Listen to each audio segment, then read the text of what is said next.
Hello everyone. This is my first time making a video on the computer, not my phone. So really coming up in the world, figured I'd give this a whirl, see if the quality's a little better.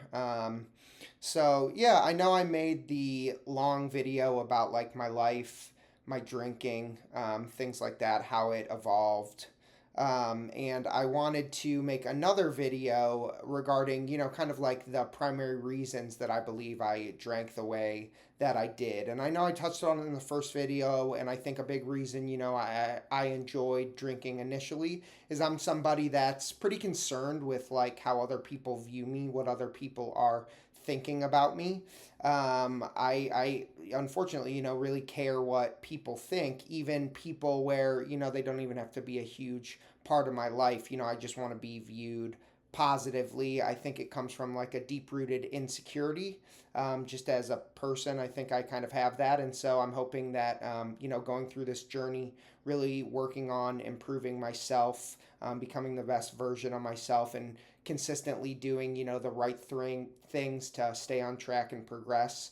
It'll help me, feel more secure, be less concerned with those things. I already feel a little bit less anxious, even through this short stint that I've been on in the journey so far. So, I look forward to progressing and seeing how those results play out. And it's not to say that I don't, have some confidence, because I believe that I do. I'm very social, friendly, I talk to a lot of people. But at the same time, I am, somebody I think that has that deep rooted insecurity. So it'll be important for me to kind of figure out all of where that comes from and figure out, how I can overcome that, because I think ultimately that'll lead to improved, like vastly improved serenity, which is the goal here. Ultimately the goal is to stay sober and be my best self. But I think that that piece will be pretty critical to staying sober and becoming the best version of myself. But I wanted to make this video regarding the reasons that I believe I drank beyond that. So the two main reasons being my OCD, and then my tough time that I have with sleeping. And so, I know a lot of people struggle with mental illness in some capacity. Mine happens to be OCD. Whenever I was a kid, I do think OCD, though, is interchangeable with others, like in this example. So if you don't have OCD, I think it can be relatable to other things that you struggle with, because, I think we all have certain struggles within our minds that make it tough to live and succeed in day to day life. Again, mine just happens to be OCD, and if yours is as well, you'll probably really relate to what I'm saying. But I first realized that I had OCD probably at like 7 or 8. I didn't know it was called OCD at the time, but I would watch TV to wind down, and I would go to turn the TV off right after 30 minutes, an episode or something. And whenever I'd go to turn the TV off, I'd have to think a specific thought like, oh, my life's gonna go well, right? And then I would all of a sudden, in the back of my mind, it would be like, your life's gonna go bad. And so I would be like, oh no. And then I'd have to turn the TV on, think the positive thought, wash away the negative thought, and I would do it over and over until, the positive thought was the sole thought I was thinking. I'd get out of the room then, and then it was out of sight, out of mind. I could go to bed.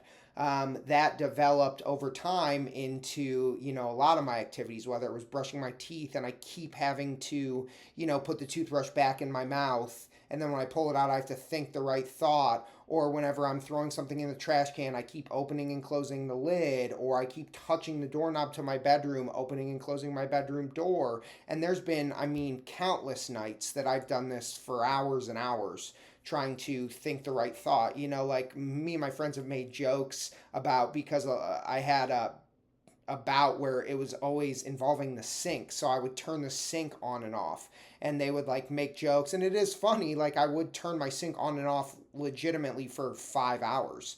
And, I have to kind of laugh at it, or else it was tormenting me. But, when I drink, I'm not touching the doorknob for 2 hours. I'm not turning the sink on and off 150 times. Like my OCD kind of just goes away, and I don't have to give into those obsessive thoughts, do those compulsions. And so, I think that that was a big reason why I drank, because sometimes my obsessive thoughts were really bad or scary things. It's like when I was a kid, it's like your parents are going to die, right? And so I would then fixate on thoughts of my parents dying. And as a kid, that's obvious. I don't want it now. And I definitely didn't want it as a kid. And so, it could be anything really that I didn't want to happen, and I would obsess and kind of ruminate in those thoughts. Something like my girlfriend cheating on me, anything, right? And so, you could imagine how those types of thoughts would be detrimental to your overall mental state. So it would put me, in a negative mindset. I would be viewing the world as if something bad was always going to happen. It led to pretty extreme anxiety. And it ebbed and flowed depending on the time of my life. And right now, I'm at a pretty good place with it, which is great, and I've been sleeping really well. I know I talk about that in my videos, and that's huge for me because I have so many sleepless nights because I kept touching the doorknob. I kept turning the sink on and off. And so it's been nice to, not really be doing that nearly as much as I'm used to. And there are some times where I don't do any OCD like rituals in a day. So, that's awesome, but it's something hard to overcome. It's something that's kind of hard to talk about because it's not grounded in logic. Like, I know it doesn't make sense because if I just think like, oh, $5 million is going to fall out of the sky and I touch a doorknob, $5 million doesn't land in my front yard. So I know that it's not realistic. So it's, when I talk to people about it, somebody that doesn't have OCD is just kind of like, well, that's not going to happen. Like, just kind of deal with the anxiety. And sometimes I do.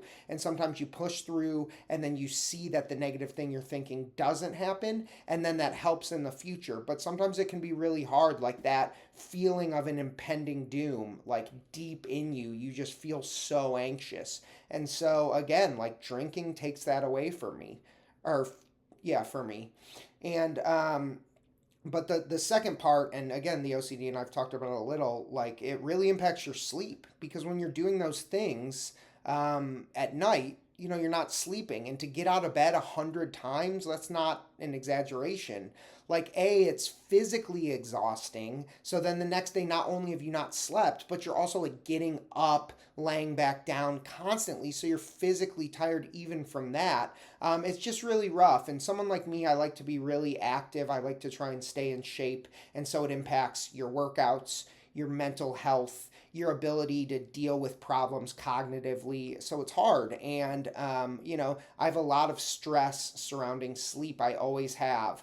And I don't sleep that much, comparatively to people. When people, get 12 hours of sleep and stuff, they're like, oh, I was just so tired. I don't even know if I've gotten 10 hours of sleep in my whole life. But, I still, though, I get anxious surrounding sleep, right? Like if I had to work in the morning, I have to get up for work at, let's just say 6:30 in the morning. And maybe I went to a concert that night, right? And I get home at 11:30. So now if I fell asleep that second, that's 7 hours of sleep. And that's definitely enough sleep for me. But I have to shower and then I have to hope that I don't give in to the compulsions due to my obsessive thoughts. And typically, like the tighter time schedule I'm on, the worse my OCD gets because I start being anxious about like I'm not going to get enough sleep. I'm not going to be able to perform my best the following day. And so sometimes, like in those examples, I'll just on the way home from the concert buy a fifth because I know if I drink a fifth, I'm falling asleep. And then also, no matter how little sleep I get after drinking, I still just have that hangover, drunk, the last night anxious feeling, right? And I know what that is. And I know that I can get through that. And also, a lot of times, too, I'll just make a deal with myself. Like, let's say I have to work the next day. Maybe I'll just start drinking right after work. So I just have to make it through the workday. And I could probably find an excuse to tell my boss why I have to leave early, right? So then I can start drinking at 1 p.m. And then maybe I'll take a nap because I'm drunk. And then I'll drink that night, right? And it just turns into long benders after that. The OCD, the sleep issues, they've really led me down a path of, drinking being that crutch for me. And again, I've been now sober. We're on day 15, super excited about that. And I've been sleeping well. And I think that what's huge is that I'm really trying to take a different approach to living my life. I'm not doing all the same things. I took a little break from work to kind of alleviate that stress, get back on track. I'm making sure to exercise regularly, eat healthily, started to take some vitamins, things like that, meditating every day, reading, trying to not be so wildly obsessed with my phone, social media, those types of things, and making sure I reach out to, my friends and family. And doing everything I can to be the best version of myself, be there and present for my son. I think that internal fulfillment helps me A, feel less insecure, and B, help me to rest and sleep better. I'm not quite as scared of the silence as I was before, because sometimes, I'll be in bed and it'll be 1 a.m. and I won't want to put my phone down because I'm just so scared of the obsessive thoughts I'm going to go through whenever I'm laying there in silence. And it's less daunting now because I think I'm doing things to combat why I have those obsessive thoughts. And again, I've said before, like, I don't really know what's helping, if it's one thing, if it's the combination of all the things I've been doing, but I want to continue to do them because I think it'll continue to help me improve and ultimately continue to help me stay sober. Because, the one thing that's true is if I sleep for 2 hours in a night, I feel a lot better than if I drink for 2 days in a row nonstop, if I drink for 10 days in a row nonstop. It's easy to kind of forget how bad my alcohol withdrawals were a couple weeks ago. They were really bad, though. I was constantly shaking. I didn't sleep for 3 days, and so like I don't ever have to feel like that again. So no matter how little sleep I get, I won't feel that bad. That's for sure. But again, like I've been doing a better job of relaxing. It's been great. Everybody's like positive comments are super encouraging. I want to stay sober for my son, for myself, for my friends and family, but even for the people that are, showing love in the comments here. And again, I want this to be like a community where people that are struggling can come see that it's possible to improve. People in the comments have been sober for years. It's amazing to see that stuff. And then also for the people that, have maybe been sober for a while, have been on a journey of self improvement and might be kind of falling off.